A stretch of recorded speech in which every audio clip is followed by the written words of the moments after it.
Tout le monde est là. Vous êtes prêts pour digérer? Vous n'êtes pas obligé de vous endormir, hein?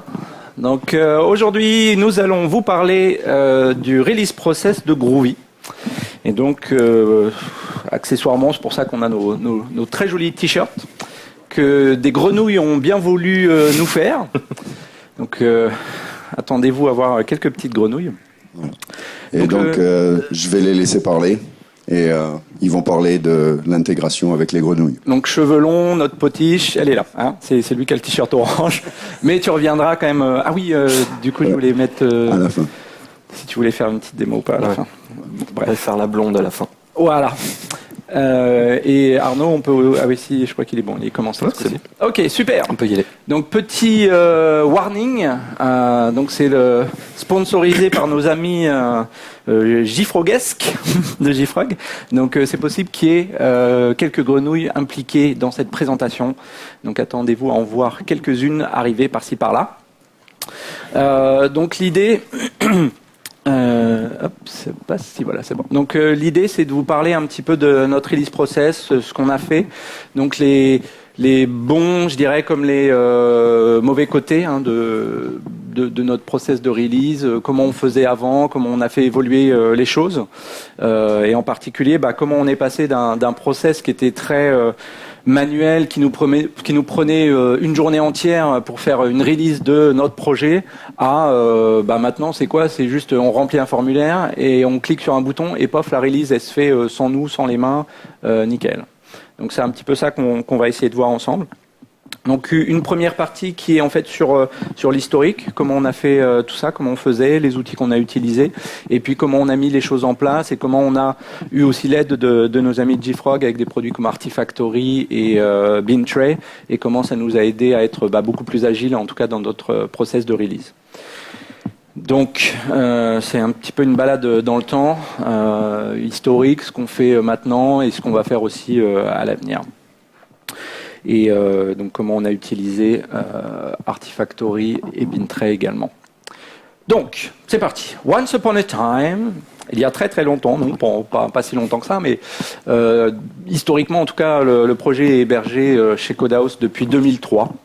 Mais Codehouse est en train de fermer ses portes, malheureusement. Donc, on a suivi un petit peu les tendances de l'époque. Donc c'est un projet qui a commencé en 2003. Et en 2003, on a commencé avec CVS. Hein, là, c'est Tortoise CVS, mais il n'y a pas vraiment de logo en fait pour CVS. On est passé après sur Subversion et je sais plus quand est-ce qu'on est passé sur Git, mais ça fait déjà quand même quelques années maintenant. 3-4 ans qu'on est passé sur Git et en particulier sur GitHub. Au départ, c'était le Git de Codehouse et puis on a migré vers GitHub pour en faire notre repo principal. Mais donc on a un petit peu suivi le mouvement, les tendances. Donc CVS c'était bien à l'époque, SVN c'était encore mieux à l'époque et puis maintenant tout le monde fait du Git. Côté build, on utilisait à l'époque, au tout début de Groovy, on utilisait Maven avec Maven 1. Maven 1 avec Jelly. Donc on avait déjà des besoins assez avancés en Maven et on avait besoin de scripter un petit peu notre build. Donc Jelly, je ne sais pas si vous vous souvenez, mais c'était cette espèce de dialecte XML qui nous permettait de finalement de coder dans nos builds parce qu'on avait déjà des besoins un petit peu ésotériques. Parce que faut savoir que quand on fait un compilateur, on écrit aussi des parties de notre compilateur dans notre propre langage. Donc il y a des aspects de bootstrapping, etc. qui sont pas des choses assez fréquentes ou communes, en tout cas dans le lifecycle classique de Maven. Donc on était déjà obligé un petit peu de tordre la main de Maven. Et puis, en fait, on a eu Ant aussi. Transition. On a eu Ant effectivement. Donc on est passé un bon moment sur Ant parce que du coup, le côté programmatique, même si c'est toujours du XML, nous permettait de faire tout ce qu'on avait besoin, nos besoins un peu ésotériques, les besoins d'un langage de programmation. Et puis plus récemment, donc il y a c'est pareil, 3 ans, peut-être même plus 3 ans. Je me rappelle plus des dates, c'est marrant. Ça a pris plus de temps. Ça a pris plus de temps, mais on est passé à Gradle. Donc Gradle qui est on peut dire que c'est aussi manger notre propre nourriture de chien, eating our own dog food, dans le sens où Gradle, ça utilise Groovy comme DSL pour définir notre build de manière aussi bien déclarative que programmatique, vu qu'on a besoin programmatique plutôt que programmatique, vu qu'on a besoin de customiser certaines choses, etc. Avoir des conditions, en fonction des environnements. Et Gradle, c'était vraiment l'outil qui, en tout cas, permettait d'avoir la plus grande flexibilité. On avait regardé quand même à utiliser Maven 2 à l'époque, c'était pas encore le 3 qui était sorti, mais Maven 2, pour vraiment arriver à faire ce qu'on voulait, c'est pareil, il fallait encore vraiment lui tordre la main, parce que Maven, alors même si on a un représentant de Maven là devant, je vais faire gaffe à ce que je dis, mais est pas assez souple, en tout cas quand on a des besoins assez avancés, et même pour des besoins pas avancés, Gradle est très très concis et permet d'être, je trouve en tout cas plus productif. Mais bon, je suis biaisé évidemment. Donc ça c'était pour les sources, pour le build, comment on buildait. Ensuite, comment on build ou avec quoi on buildait. Je ne sais pas si vous avez déjà entendu parler de damage control. C'était il y a très très longtemps sur Codehouse, et puis ça n'a pas duré quand même très très longtemps. Ensuite, on est passé donc on a eu pas mal de temps sur Cruise Control. Donc c'était nos amis de Canoe qui proposaient Cruise Control. Après à Codehouse, en fait, on avait aussi le Bamboo d'Atlassian. Donc celui-là qu'on a utilisé beaucoup plus longtemps et qui nous avait permis aussi d'avoir différents plans de build, parce que nous quand on build, on y reviendra tout à l'heure, je vais pas en dire trop, tu t'en diras plus. Par contre, sur Bamboo, un des gros problèmes de Bamboo qu'on avait, c'était que c'est une infrastructure partagée. Et c'était très très très très lent du coup pour avoir du feedback. Ouais, parce que nous quand on build, malgré tout, c'est quand même des builds qui prennent un certain temps. Sur nos machines de développeurs, ça prend que, on va dire 3 minutes. Mais nous, quoi, non? Tu lances pas les tests? Ouais. Non, moi je build, je teste pas. Et ouais, non, c'est plus 8-9 minutes avec les tests. Mais après, donc, on y reviendra tout à l'heure, mais nous, on teste selon différents axes, différentes versions de JDK, différentes flavors de Groovy. Donc, c'est très important de pouvoir avoir du build et du feedback très rapide et pas attendre la fin de la journée pour que tous les builds se soient exécutés. Mais on y reviendra. Donc nous, les pain points qu'on avait avec cette infrastructure. Donc déjà, chez Codehouse, quand on pousse nos artefacts, notre documentation, etc., en fait, on passait par WebDAV. Alors WebDAV en soi, pourquoi pas, hein, c'est pas forcément le problème, mais le WebDAV tel qu'il est chez Codehouse, quand, par exemple, si vous allez avec votre gestionnaire de fichiers sur WebDAV, rien que de cliquer, je me connecte, pour avoir la liste des fichiers qui sont, à l'endroit où vous vous connectez à la racine, il faut attendre 30 secondes. Et le moindre fichier comme ça, au début c'était plus rapide. Mais ces derniers temps, ces derniers mois ou même années, c'était devenu très très très pénible parce que c'était très long pour uploader. Par exemple, les Javadoc, vu que c'était plein de petits fichiers, il fallait au moins 1 heure pour télécharger combien il y en a, plusieurs milliers, 2-3 000 fichiers de Javadoc, tous les petits fichiers individuels pour chaque classe, et c'était très très très pénible. Il y avait aussi le problème des logs. Des fois, il y avait des logs qui restaient, on ne sait pas trop pourquoi. Et du coup, quand on refait une autre release, en fait, il y avait encore un log. Donc, du coup, on ne pouvait pas écraser la documentation. Donc, on avait de la documentation un peu mixte entre l'ancienne et la nouvelle. Et puis, bref, c'était vraiment pas stable du tout, le WebDAV. Et en fait, c'est vraiment quelque chose qui, je dirais, nous apprend la patience. En fait, on lançait une release, on se disait vaut mieux commencer le matin parce que sinon ce soir à minuit on y est encore. Et c'est vraiment, je pense, parfois ça arrivait. Et c'est arrivé plus d'une fois. Donc quand on lance une release, on prie pour que ça marche bien ce coup-ci et qu'on n'ait pas les mêmes soucis que la dernière fois. Et sinon, qu'est-ce qui se passe quand ça marche pas? Je ne sais pas si vous l'avez vu là, The Edge of Tomorrow. C'est un éternel recommencement. Same player shoots again et on recommence et en espérant que il n'y ait pas comme les problèmes de lock et que ce coup-ci ça passe bien. Donc très très très très pénible et très très stressant.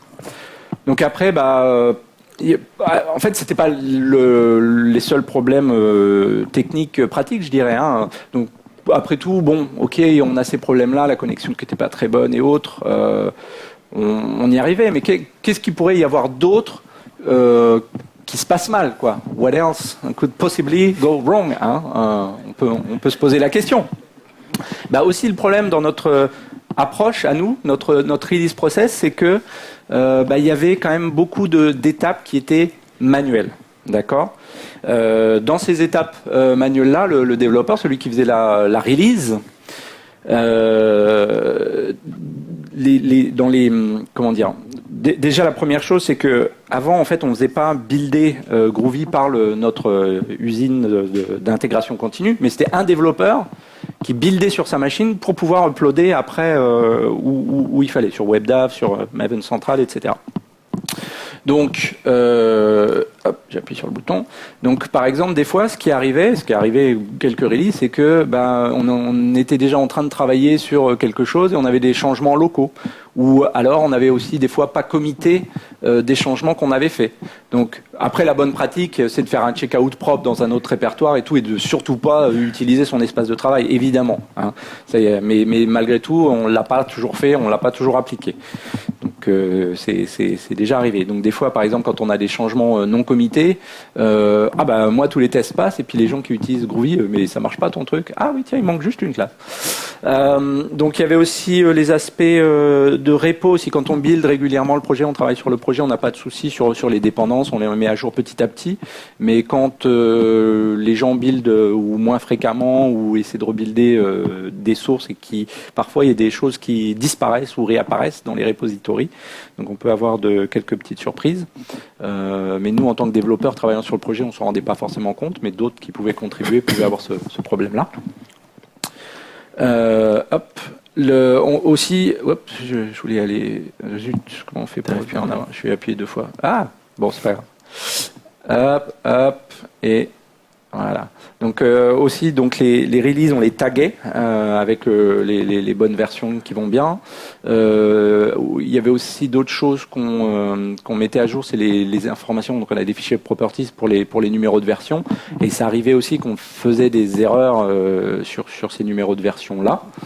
Et puis, quoi d'autre? Donc, comme je disais, il y a le tagging, mais après, il y a aussi les aspects, les branches qu'il fallait recréer ou autres.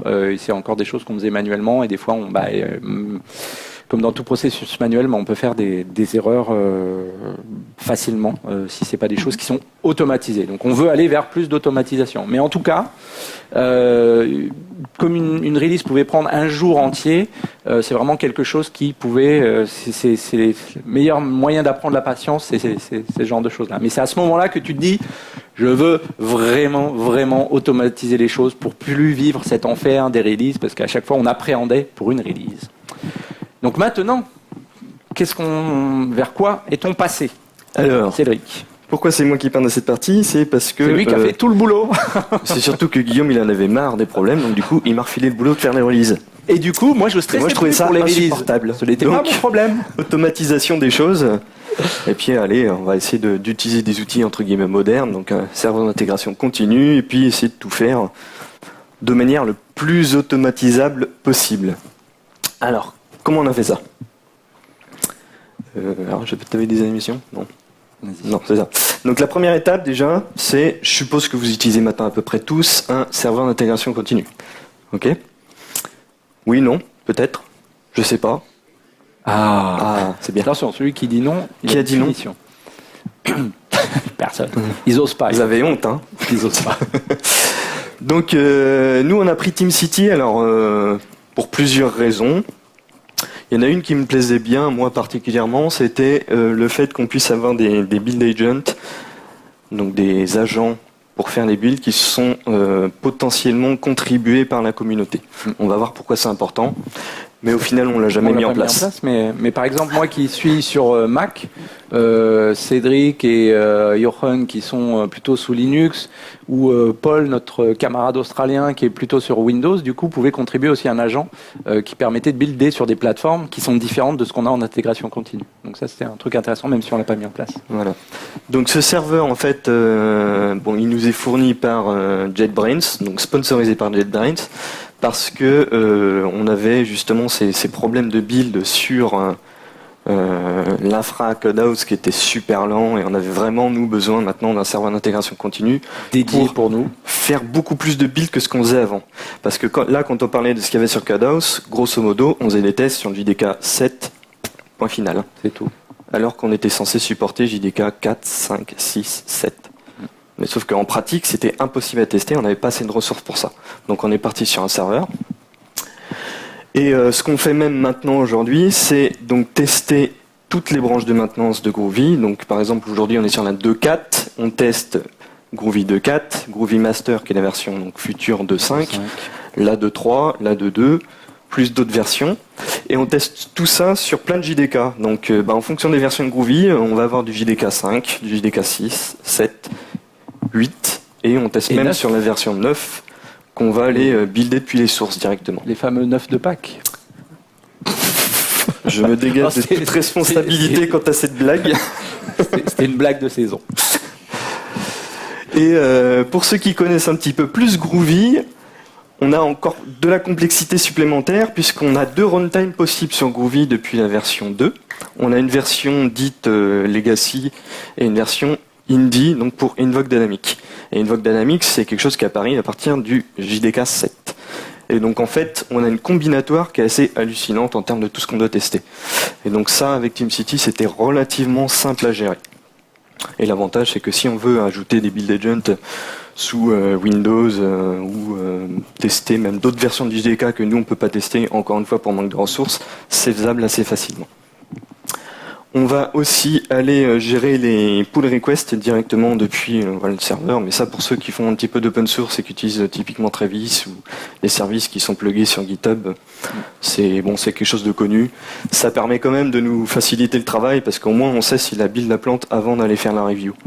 Et en fait ce qui se passe souvent c'est que les gens ils testent, ils font leur patch, ils testent sur master, mais ils vont pas aller vérifier que ça marche sur le JDK 6. Ils vont pas aller vérifier s'ils font pas casser des problèmes de binary compatibility, ce genre de choses. Donc tout ça, on est capable de tester directement depuis le serveur. Et les join build aussi là qu'on n'a pas évoqué. Oui. Donc Groovy est utilisé par exemple Grails, Gradle, etc.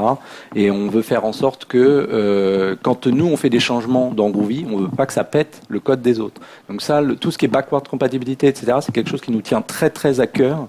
Et vous pouvez facilement utiliser quelque chose qui a été compilé dans une plus vieille version de Groovy, dans une version beaucoup plus récente, et ça marche bien. Et avec par exemple le projet Grails ou d'autres projets de la communauté, on a aussi mis des builds qui testent Grails, par exemple, avec la version en cours qui est sur master, pour faire en sorte que si on a fait un changement, on vérifie que ça marche toujours dans des projets copains.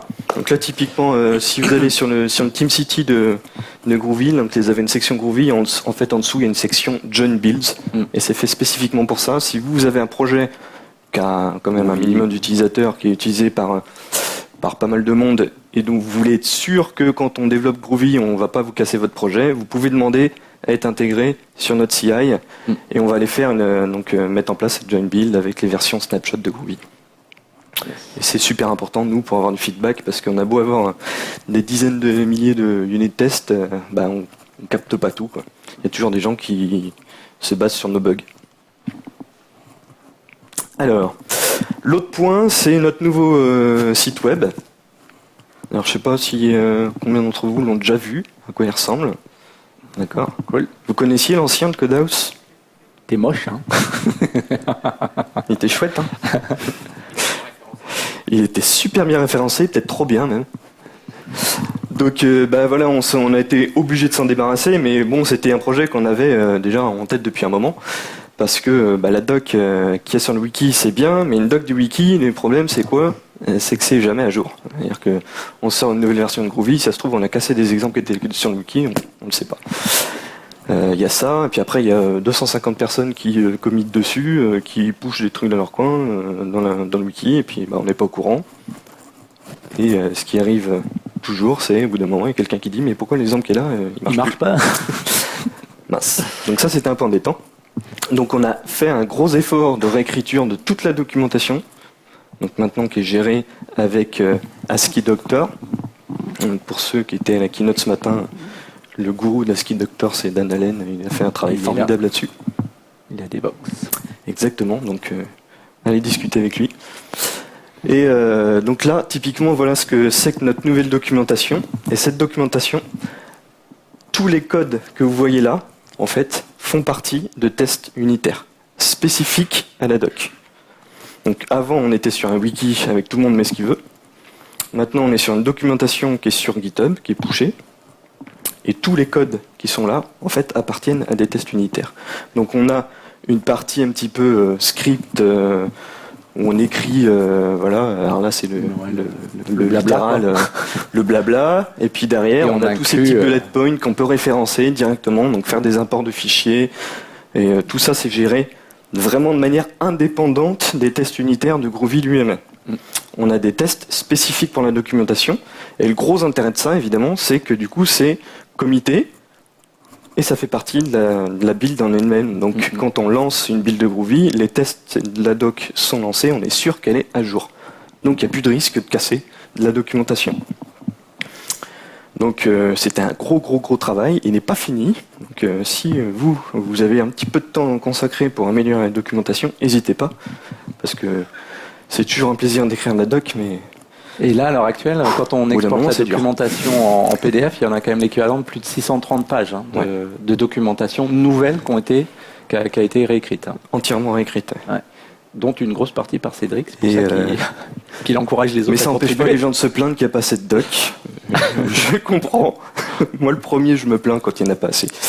Donc, mais l'avantage, c'est que c'est un projet open source, donc vous pouvez y aller. Contribuer.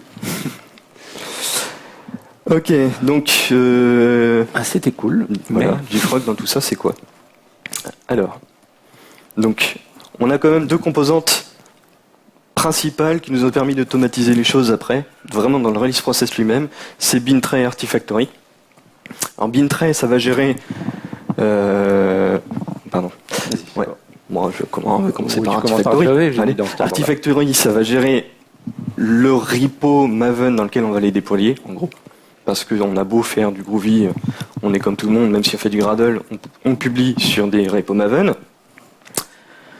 Ça va gérer pas mal de choses intéressantes, on va voir ça après.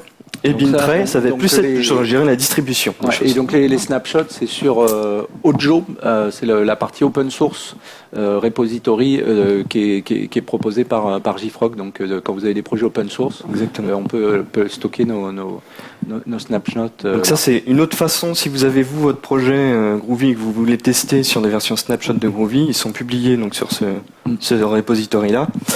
Et en fait, vous avez snapshot à chaque commit. À chaque commit. Donc, il faut attendre quand même. Donc même si par exemple, laisser le temps aussi à les serveurs de faire ses builds quand même, ça prend un petit peu de temps. Donc en tout cas, même si on met pas forcément de join build pour votre projet, vous pouvez déjà dépendre d'un snapshot dans un de vos plans de build à vous, par exemple. Voilà, donc ça c'est pour Artifactory.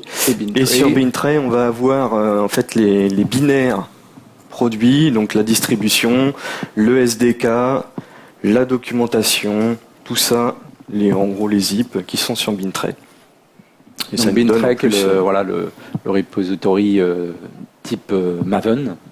Et en plus, il y a la synchronisation qui est faite de manière transparente avec Maven Central. Donc le process est quand même bien simplifié. Donc là, ça c'est vraiment un point intéressant. Si vous utilisez Bintray par exemple pour vos projets, vous faites un plugin pour Gradle au hasard. Utilisez Bintray parce que tout est intégré. C'est-à-dire que c'est super simple. En fait, vous pouvez créer votre propre repo Maven directement sur Bintray, avoir votre repo privé, mais qui devient plus ou moins public parce qu'après, en fait, vous avez moyen de publier et produire un repo que les autres vont pouvoir utiliser. Donc souvent, ce qui est pénible avec un projet open source que vous faites dans votre coin, c'est que vous n'allez pas vous embêter à aller demander à Sonotype de créer un petit compte OSS pour pouvoir être sur Maven Central, etc. C'est super chiant. Enfin, il y a toute une procédure, c'est long. Et puis il y a des contraintes. Et souvent, en fait, pour un petit projet qu'on veut publier dans son coin, on n'a pas besoin de ça. Là, avec Bintray, vous allez créer votre repo local sur Bintray et tout le monde peut l'utiliser directement sans aucun problème. C'est juste que vous allez rajouter dans votre build script le repo utilisé vers Bintray, quoi, vers gcenter. Le point, oui, sur le site web. Donc, j'ai parlé de la documentation. La documentation, elle fait partie techniquement du projet Groovy en lui-même. C'est-à-dire que quand on build, la documentation, elle est pour une version spécifique de Groovy. On a le site web qui, lui, est dans son repo séparé. Et là aussi, c'est automatisé. C'est-à-dire que le nouveau site web, donc c'est un site web qui est entièrement statique. C'est que des pages HTML, c'est généré. Ça utilise Groovy. Donc, si vous connaissez pas, ça utilise le Markup Template Engine, qui est un truc qu'on a ajouté dans Groovy 2.3, je crois, qui est un moteur de template assez puissant. Je vais pas te faire trop de pub parce que, ouais, mais utilisez ça. Allez voir. Et donc, du coup, on génère tout ça. Et l'intérêt, écrit celui-là, je sais pas. Et en fait, quand nous on commit du code sur la branche master du site web, c'est publié automatiquement sur le site via le CI server. Donc là encore, on a enlevé toute étape potentiellement problématique humaine, et c'est super important. Et l'autre point, donc, c'est que vous, si vous faites une pull request sur le site web, nous on peut l'intégrer. En fait, c'est à partir du moment où on décide de faire le merge que ça va apparaître sur le site. Donc ça nous permet d'être très réactif, un petit peu réactif d'une part, mais surtout de séparer, de contrôler en fait quand est-ce qu'on publie une information en ligne. Alors les releases maintenant, comment ça se passe? En fait, c'est super simple. On a ça. On a un joli petit formulaire sur TeamCity. Avec le plugin Artifact. Et puis on a des petits champs à remplir. Alors on dit tiens, en fait je vais réaliser la version 2.3. Alors le screenshot il date un peu, mais la version 2.3 snapshot là, ça sera la prochaine version dans mon fichier gradle.properties, mais typiquement sur Maven ça sera autre chose. Donc on a juste un formulaire, on va choisir la branche qu'on veut réaliser. Donc là c'est une version 2.3, donc on était sur une version ancienne de Groovy, mais pour autant on avait une branche RC de Groovy, Git. Donc à partir du moment où on a décidé que ce serait la 2.3.0, on a une branche qui est créée, on relise à partir de cette branche-là. Mais quand on relise, on fait en fait cette bonne pratique qui est de faire le use release branch. Alors ça c'est quoi? Ça veut dire que quand on va cliquer sur le bouton qui va nous faire la release, en fait le plugin va se gérer lui-même de créer une branche juste pour faire la release, au cas où. Il va faire toutes les manipulations dessus, donc modifier les versions de number sur la branche, aller faire la build, et une fois qu'elle est réussie, taguer et supprimer la branche. En fait, si vous ne faites pas ça, ce qui peut se passer, c'est que vous avez quelqu'un qui travaille en même temps sur la même code base, pendant que vous êtes en train de réaliser, il fait un push, et si par malheur il y a un problème pendant la release, en fait, vous avez un problème parce qu'il y a des commits qui ont été introduits entre temps. Le fait d'avoir la release branch, ça permet au moins d'être sûr et d'avoir un freeze de ce que vous relisez. Donc de pouvoir reprendre si jamais il y avait un souci. Voilà, et puis donc ce que parlait Guillaume, le fait de taguer, souvent c'est des trucs tout bêtes, mais quand on a une procédure manuelle, on a un truc à suivre, et puis à la fin, il y a créer le tag. Parfois, vous ne savez pas pourquoi le cerveau il zappe la ligne, quoi. Donc, déjà, on était déjà super contents qu'on a réussi à uploader c'est ça. Ça marche. Uploadé, c'est fini, tac, terminé. Maintenant, en fait, oublié de taguer. Donc c'est un peu embêtant. Ou alors, vous oubliez après de faire le commit qui va aller faire l'incrément du version de number. Truc tout con. Et donc du coup, vous recommencez à pusher des trucs sur la version 2.3.0 qui est déjà relisée. Donc ça fait des trucs bizarres. Donc là, au moins, on a un formulaire. On remplit les cases et hop, terminé. Un clic. Ça lance la build. Si tout se passe bien, alors qu'est-ce qui se passe? Ça lance les tests. Ça lance les tests de toute la version, donc Groovy sur la version du JDK qu'on a approuvé pour les releases. Donc pas n'importe quel JDK, parce que il y a des JDK qui sont buggés. Derrière, ça va aller uploader tout ça donc sur Artifactory, sur Bintray, et quand tout a fonctionné, on a aussi des hooks pour aller publier ça pour ceux qui connaissent GVM, donc il y a un service qui permet d'installer facilement pas mal de projets de l'écosystème Groovy, donc Groovy, Gradle, Grails, Vertex, Webpack aussi, je crois. Enfin, pas mal de projets comme ça. Et en fait, ça publie directement dessus. Ça veut dire, hop, il y a une nouvelle version de Groovy qui est disponible. Vous pouvez la télécharger à telle URL. Et terminé. Donc en fait, on a automatisé quasiment tout ce qui était fait à la main. Et pourquoi moi je considère que c'est super important que ça soit un CI serveur qui le fasse, c'est justement pour éviter tous ces problèmes qu'on peut avoir quand on fait une release depuis son poste de développeur. Parce que d'une, avoir le JDK validé, c'est pas sûr déjà. De deux, ouais c'est bon, allez, je vais pas aller faire un checkout, ça prend 3 heures. De trois, on va se retrouver avec quelqu'un qui va nous faire une release avec un repo Maven local. Donc tout se passe bien, toutes les dépendances elles sont là, puisque ça fait 15 ans que moi je commit sur Groovy. Mais sauf que si par malheur... Ouais, ça fait 15 ans. 15 ans en termes de code, je parle. Ah oui. C'est... Je travaille la nuit aussi. Existé depuis longtemps. Et donc ce qui se passe super souvent, c'est qu'en fait il y a des dépendances qui disparaissent. On ne sait pas pourquoi. Mais ça marchait et ça marche plus. Ou alors, c'est parce que c'était un snapshot, et ce qu'il ne faut surtout pas faire une release avec un snapshot, voilà. Parfois ça arrive. Donc en fait, il y a des trucs pour s'en prémunir, mais une bonne façon de s'en prémunir, c'est d'avoir un serveur d'intégration continue qui vérifie, juste parce que tu vides le cache tout le temps, que de toute façon, tu repars à chaque fois d'une base, un cache Maven vide. Donc il n'y a plus rien dedans, donc il va tout télécharger, toutes les dépendances et tout, donc on est certain que quand on va faire la build, il va tout récupérer, et c'est pas des petits trucs qu'on a été ajoutés à la main dans notre repo local. Ça arrivait quelques fois quand même. Donc ça, vraiment, limiter les erreurs. Après, on n'en a pas parlé, mais il va y avoir tous les problèmes de signature aussi, donc allez vérifier que vos artefacts sont bien signés, tout ça. Donc les signatures, nous, on les fait pas nous-mêmes. Elles sont faites via Bintray. Alors, il y en a qui fait la moue devant. Nous, on aime bien. Ça implique d'avoir des tiers de confiance. Mais on fait confiance à Fred. J'ai appris d'ailleurs qu'il y a un service en ligne qui permet de gérer ses propres clés aussi. Oui, c'est Keybase. Avec Keybase d'ailleurs. Si vous ne connaissez pas keybase.io, super intéressant. Faites-le. Et puis si vous voulez les invitations, vous me pinguez. J'en ai quelques-unes, j'en ai avoir 7 ou 8. Donc ça vous permet de gérer vos identités en ligne. C'est très très bien. Bon, ça. Voilà, donc... c'est pas mal, hein. C'est assez groovy tout ça, non? Ouais. Non, c'est bien. C'est ce que vous en pensez. Donc en fait, vraiment, le gros intérêt, faut vraiment insister là-dessus. Le process, avant, c'était quelque chose de très manuel et tout, mais comme on en trouve en fait, sur n'importe quel projet legacy, parce que Maven, quand Groovy a commencé, c'était en version 1 déjà, ouais. Mais je suis même pas sûr que c'était une version 1.0. Donc il y a plein de trucs comme ça, il y a du legacy qui existe, et en fait, dans toutes les entreprises, on en trouve. Et on a des process qui sont très très manuels. Et en fait, automatiser tout ça, ça va permettre de gérer tous ces problèmes et les limiter. Donc le release process qu'on a, il a beau être tout automatisé, je vais pas vous dire qu'il est parfait. Loin de là. Ah bon? On a eu des problèmes.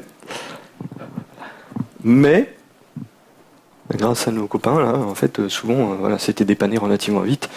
Et il y a parfois... par exemple, c'était la synchronisation parfois, c'est moi qui... avec le problème, il était là, quoi. Enfin, c'est-à-dire que... Mais pas que. Je suis allé gueuler parce que... Je sais plus, la dernière fois que j'ai gueulé... Entre la chaise et l'écran. Ouais, ça marchait plus. Enfin, ça publiait plus sur Artifactory, et c'est juste parce que j'avais renommé mon plan dans TeamCity, et que donc, du coup, le nom ne matchait plus. Mais il y a ça, mais il y avait aussi, par exemple, des problèmes de synchronisation avec Maven Central, mais qui n'étaient pas... ni de notre fait, ni du fait de JFrog, d'Artifactory, de Bintray, mais des problèmes parce que l'infrastructure aussi en face avec qui on discute était pas super stable, idéal non plus, quoi. Exactement. Et donc pour faire le lien avec le temps pour ceux qui étaient de Fred ce matin, donc quand nous on fait une publication d'un projet, de mémoire il y a 270 artefacts, juste Maven, plus les binaires et compagnie, donc ça représente facilement 500 mégas à chaque fois. Donc on fait ça, on publie ces 500 mégas, mais on a aussi la publication donc des snapshots, et ça implique que les snapshots ils sont publiés aussi plusieurs fois par jour. Donc il y a des besoins en termes de HTTP réactif et compagnie, et après le stockage, c'est leur problème, apparemment ils sont contents de payer pour nous. Et puis après, donc là c'est ce qu'on a aujourd'hui, mais je ne sais pas si vous avez entendu parler de ce qui nous arrive, on va dire. Donc déjà d'une part, il y a Codaos qui est en train de fermer. Donc là, c'est dans un mois, hein, je crois, la date fatidique mi-mai où Codaos va fermer ses portes. Donc on est en train de virer tout plein de choses. Donc par exemple les mailing lists, notre Jira, etc. Parce qu'en fait, on est en train de migrer notre projet chez Apache. Accessoirement, Pivotal nous a dit bye bye. Donc il y a aussi des choses, le côté humain, ça a aussi des implications pour nous et puis pour notre infrastructure. Donc on s'est dit c'est le moment de bouger et puis il y a encore des choses à faire. Donc c'est pour ça qu'on s'est rapproché de la fondation Apache. Donc là, c'est encore un peu tôt pour en parler, mais ça va aussi avoir un impact sur notre infrastructure, sur ce qu'on a fait. Donc par exemple sur le fait que ça doit être un humain qui signe les sources qu'on livre. Nous, on réalisait tout dans un bundle et on laisse le CI et la plateforme signer pour nous. Là, ça va être aussi quelque chose d'un petit peu différent. Donc il va falloir qu'on continue encore d'adapter notre release process. Donc là, comme on est en train d'intégrer l'incubateur de la fondation Apache. Il y a une blague qu'on se fait en ce moment, c'est donc chez Apache en fait minimum c'est 72 heures pour voter une release. Oui. C'est-à-dire qu'on vous laisse en fait 72 heures pour vous en tant que committeur décider si vous ou non vous êtes d'accord pour que la release soit faite. En fait, nous notre process avant c'était 72 secondes. On avait un chat. Puis j'ai dit, t'es d'accord, t'es d'accord, okay. Oui, bon on y va. Donc voilà, donc il y aura encore des choses. Un peu en réactivité. Ouais, clairement. Il y aura des choses à faire de ce côté-là.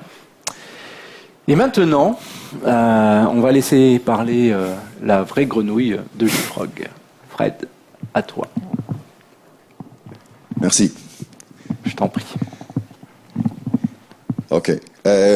Donc, Cédric et Guillaume, donc, ils vous ont montré ce qu'on pouvait faire avec une plateforme de release continue. Comme eux, on utilise We Drink Our Own Champagne. C'est vrai que c'est mieux que la nourriture de chien quand même. Ah la vache! On n'a pas les mêmes moyens. Hein.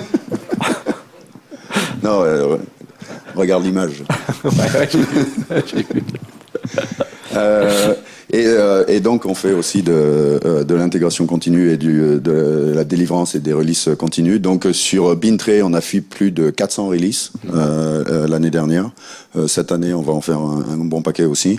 Ce qui permet, dès que Cédric a un problème, hop, on patch, on release et on a les tests d'intégration et tout ce qu'il faut. Artifactory Online, qui est Ojo, qui est la partie où on gère les snapshots et tout ça. Donc on a fait là 27 releases, donc c'est un peu moins souvent, mais on en fait souvent et c'est toujours dire quand même toutes les 2 semaines. Ouais, c'est déjà pas mal. C'est déjà pas mal. Moi, j'aimerais bien que ce soit toutes les semaines. Mais et pour Artifactory, donc de temps en temps, on fait un zip, on fait une release et on fournit en fait à la communauté. Et on a fait ça plus de 11 fois l'année dernière. Donc pourquoi on fait autant de releases et pourquoi c'est intéressant en fait de faire des releases aussi souvent. Quand on va dans des entreprises, souvent on dit oh là, moi une release tous les 6 mois c'est déjà trop dur. Et c'est un peu comme tout dans l'informatique, hein, quand il y a quelque chose qui est pénible, faites-le plus souvent. C'est sadomaso, ça, non? Hein, non. C'est pas sadomaso, ça? Si, tout à fait. Okay. Mais c'est un peu le but, hein, c'est la même chose. T'étais sadomaso et tu as donné le boulot à Cédric. Cédric, il a dit non, le masochisme, je laisse tomber, j'automatise. Non, mais en fait, c'est vrai, si on se met dans l'esprit, je vais faire des releases toutes les semaines, je suis sûr que tu aurais automatisé avant. Certainement.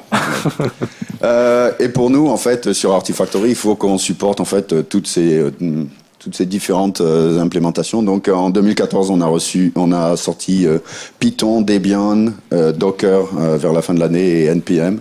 Et donc support pour tous ces différents package indexers et package managers. Et à chaque fois, c'est une nouvelle release, à chaque fois, c'est une nouvelle intégration. Toujours en supportant, bien sûr, les de base, Maven, Gradle, Ant, Ivy, NuGet, Ruby et Yum. Et les RPM.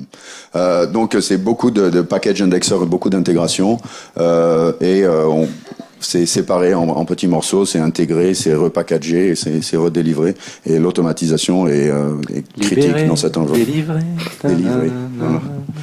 J'ai 2 filles. Hein, donc là, vous avez vu le plugin TeamCity qui permet de faire des releases automatiques là à partir de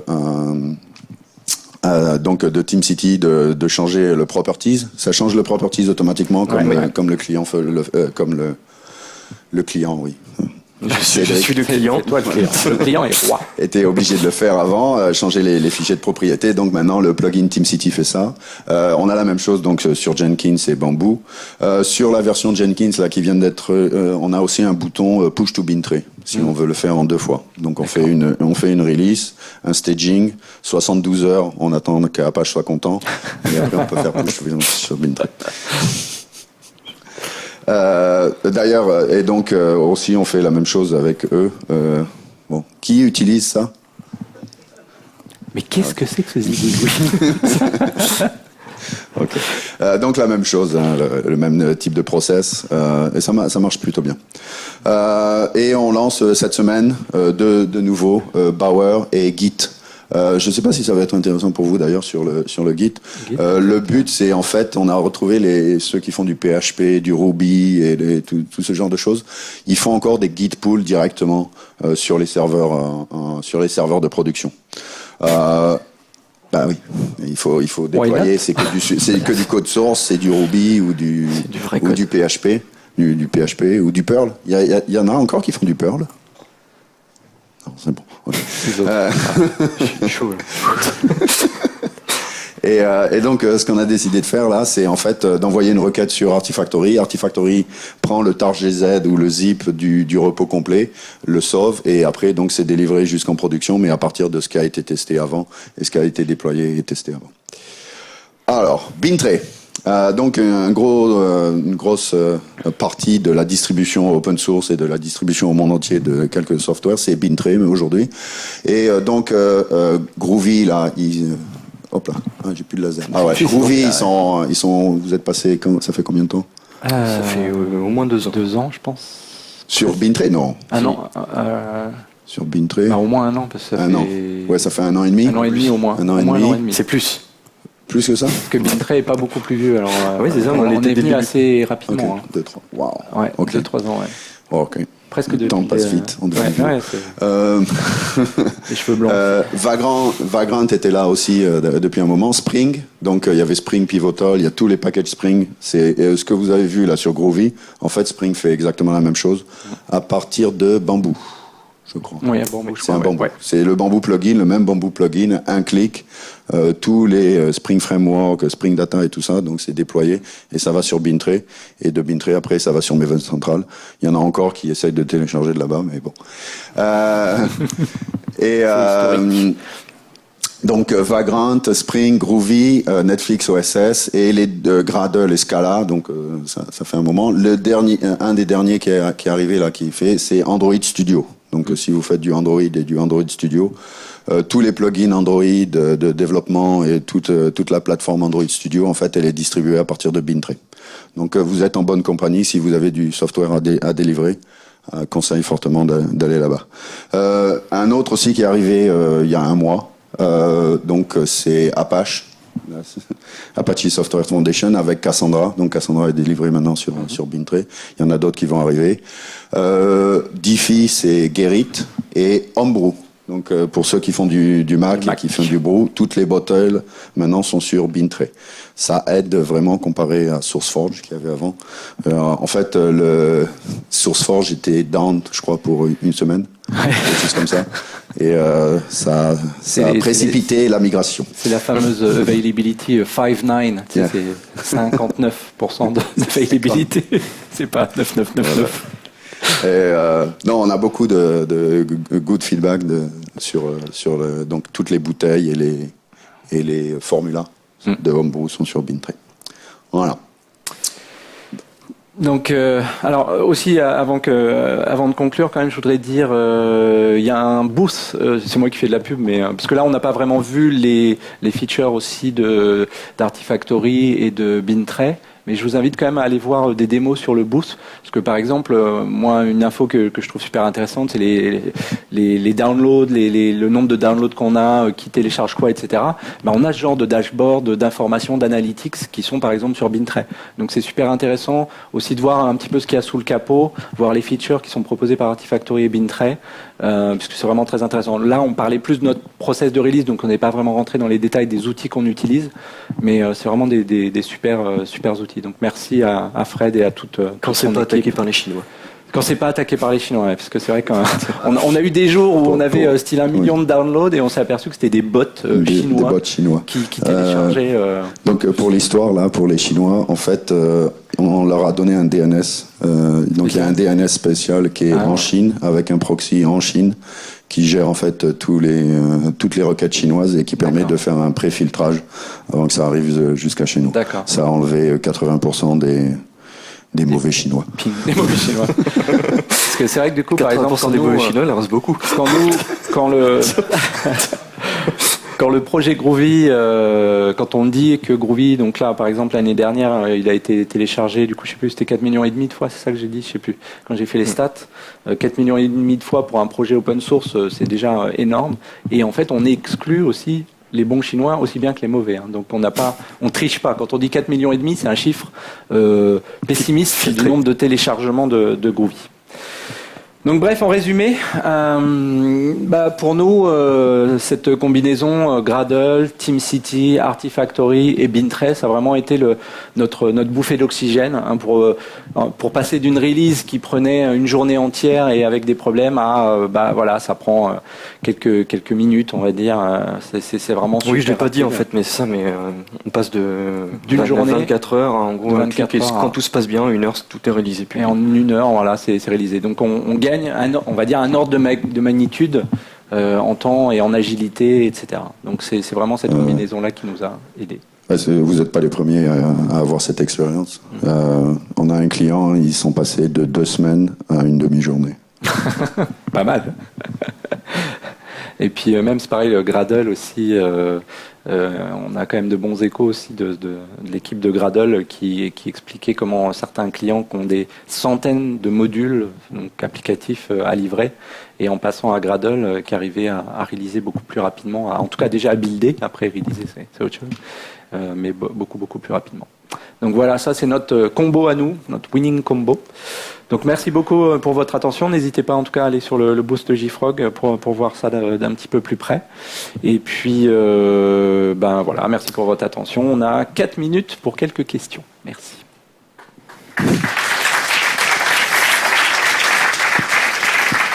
Donc Arnaud a le micro, donc si vous voulez poser une question pour qu'on puisse l'entendre sur la vidéo après. Alors en fait j'ai 2 questions, je ne sais pas si j'ai le temps. Une première question sur le combo justement Artifactory Bintray. Pourquoi est-ce que vous ne pushez pas les snapshots directement sur Bintray ? Le but de Bintray, c'est vraiment de la release. Donc c'est de faire c'est tous les binaires qui sont lus souvent et déployés rarement. Sur les snapshots, il y a énormément de snapshots qui sont écrits et personne n'en a rien à foutre. D'accord. Donc le but de Bintray, c'est de faire, donc il y a un CDN, il y a Akamai, CloudFront et Distribution et tout ça. Et donc c'est quand on est sûr que c'est des binaires qui vont être intéressants, quoi. Donc la limitation, c'est release, en fait. D'accord, ok. Et du coup, une deuxième question qui est plutôt orientée Groovy Gradle. Je prends ma casquette Debian Java. On a des gros problèmes de bootstrap entre les deux. Ouais. C'est-à-dire que Gradle utilise Groovy, Groovy dépend de Gradle, ça devient un peu compliqué. Ouais. Jusqu'à Gradle 1 point quelque chose, on est arrivé à se débrouiller pour faire un bootstrap avec du Ant et des choses comme ça. C'est plus le cas actuellement. Quelles sont les solutions de bootstrap en fait ? C'est vrai que nous, on a pas à part de prendre une release binaire et de builder. Ouais. Il va falloir regarder dans le détail. Je vois pas comment tu peux en prendre une de bootstrap, mais. On peut en parler Gradle après, a besoin, parce que donc c'est rebuilder à chaque fois des sources. C'est les Debian. Tout à fait, ouais. C'est l'installation des Debian. Quand tu veux builder Gradle, tu as besoin de Groovy. Mais du coup, il faut builder Groovy avant. Si tu veux builder Gradle. Et du coup, quand tu veux, enfin et vice versa. Du coup, on se mord la... C'est bien. Voilà. Et Je fais avec Docker. mais du dommage. coup, voilà, c'est vrai qu'on regardait. On a nos camarades de la communauté Groovy, Russell Winder, qui pousse aussi pour qu'on essaie de trouver une bonne solution pour ça. Et c'est vrai que D'accord. Non, c'est pas je toujours été vais dans notre rajouter, priorité. Vas-y, ouais. je vais rajouter que bientôt le JDK va être buildé avec Gradle. Ça va rajouter du. Comme ça, on est bien rendu. Merci. Mais merci de cette remarque-là. On a encore 2 minutes pour des questions. N'hésitez pas. Et puis, en tout cas, si vous nous voyez pendant le reste de la conférence, n'hésitez Si, pas. non plus. il y a une question. Tout ça Non, attends. Je vois pas. Oui, il y a une question. Si, bah vas-y. Ah, faut pas faire le timide. C'est tout. Bon. Bah, Très bien, écoutez, merci merci beaucoup. encore.